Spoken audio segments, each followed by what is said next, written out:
كده اللهم بارك يا جماعه. طبعا انا كنت بره وجايه ايه الجو حر جدا. بص بقى، انا كنت جعانه، فانا مش عايزه اكل الاكل اللي هو، بس الجو حر. طبعا ايه، عندي قمح من جريله لو تفتكروا. انا كنت جايبه يوم العاشور، كنت جايبه كيلو، عملت نص وسبت نص ولا عملت فيه اي حاجه، طلعته كده امبارح. رحت نقعاه، نقياه بتنقيه وتنضفيه وتغسليه بقى كويس جدا جدا جدا جدا، وتسيبيه منقوع. وبعد كده ما بياخدش حاجه، تشطفيه وتحطيه على الايه، على البتاع. يعني لو جعانه زي كده تحطيه يتسلق.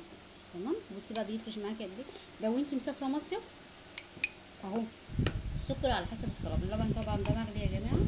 بصي حطي بقى على حسب الطلب اللي انت ايه محتاجاه.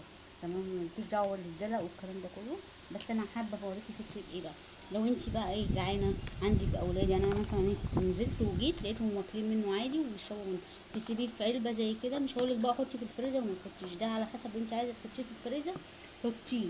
بس لو عايزه تحطيه من تحت حطيه برده، هيقعد معاكي 3 4 ايام، 5 ايام. تمام كده على حسب اكلكم ليه يا جماعه، على حسب الافراد بتاعكم.